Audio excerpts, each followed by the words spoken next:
Hi, എല്ലാവർക്കും എക്സലിൻ്റെ 4ാമത്തെ ക്ലാസ്സിലേക്ക് സ്വാഗതം. നമ്മളിന്ന് ഡിസ്കസ് ചെയ്യാൻ പോകുന്നത് ലോജിക്കൽ ഫങ്ഷൻസ് ആണ്. എക്സലിലെ ലോജിക്കൽ ഫങ്ഷൻസ് ആണ്.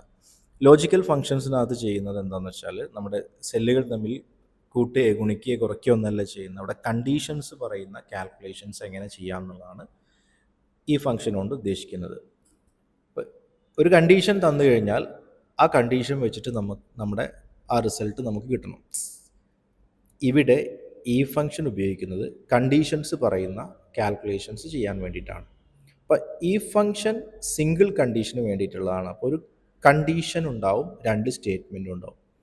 ആദ്യം നമ്മൾ ഈക്വൽ ടു കൊടുക്കണം, അതിനുശേഷം ഇഫ് എന്ന് കൊടുക്കുക, എന്നിട്ട് നമ്മുടെ ഫസ്റ്റ് കണ്ടീഷൻ കൊടുക്കുക, അതിനുശേഷം ഫസ്റ്റ് സ്റ്റേറ്റ്മെൻറ്റ് പ്രിൻ്റ് ചെയ്യുക, അതിനുശേഷം സെക്കൻഡ് സ്റ്റേറ്റ്മെൻറ്റ് പ്രിൻ്റ് ചെയ്യുക. അപ്പോൾ ഇവിടെ നമ്മുടെ ഒരു മാർക്ക് ലിസ്റ്റിനകത്ത് റിസൾട്ടാണ് നമുക്ക് കാൽക്കുലേറ്റ് ചെയ്യേണ്ടത്. അപ്പോൾ റിസൾട്ട് നമുക്ക് പ്രിൻ്റ് ചെയ്ത് വരാണ് വേണ്ടത്. പാസ്സാണോ ഫെയിലാണോ എന്ന് കാണണം. അപ്പോൾ നമ്മുടെ കണ്ടീഷൻ എന്ന് പറഞ്ഞാൽ ഞാനിപ്പോൾ എക്സൽ വർക്കിലേക്ക് പോവാണ്. എക്സലിനകത്ത് ഒരു മാർക്ക് ലിസ്റ്റാണ്. ഇവിടെ നമ്മൾ മാർക്ക് ലിസ്റ്റിനകത്ത് റിസൾട്ടാണ് കാൽക്കുലേറ്റ് ചെയ്യേണ്ടത്.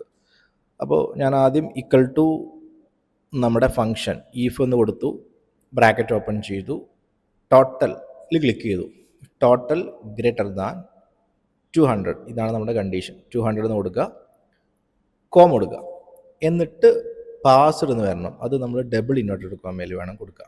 പാസ്ഡ് എന്ന് കൊടുത്തിട്ട് ഡബിൾ ഇൻവെർട്ടഡ് കോമ ക്ലോസ് ചെയ്തു.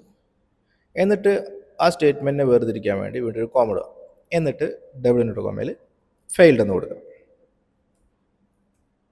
ഫെയിൽഡ് എന്ന് കൊടുക്കുക, ഡബിൾ ഇൻവെർട്ടഡ് കോമ ക്ലോസ് ചെയ്യുക, ബ്രാക്കറ്റ് ക്ലോസ് ചെയ്യുക, എൻ്റർ ചെയ്ത് കഴിഞ്ഞാൽ നമുക്ക് ആദ്യത്തെ സ്റ്റുഡൻറ്റിൻ്റെ റിസൾട്ട് പാസ്ഡ് എന്ന് കിട്ടി.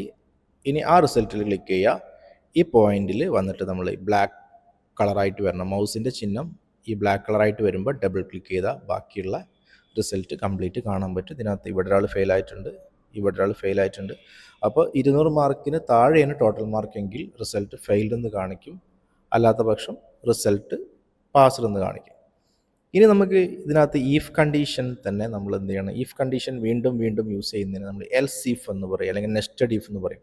ഒരുപാട് കണ്ടീഷൻസ് വരുമ്പോൾ നമ്മൾ നെസ്റ്റഡ് ഈഫ് ഉപയോഗിക്കും. ഇവിടെ സിംഗിൾ കണ്ടീഷനാണ്. നമുക്ക് നെക്സ്റ്റ് ക്ലാസ്സിൽ ഒന്നിലധികം കണ്ടീഷൻസ് ഉള്ള കാൽക്കുലേഷൻസ് ചെയ്ത് നോക്കാം. Thank you.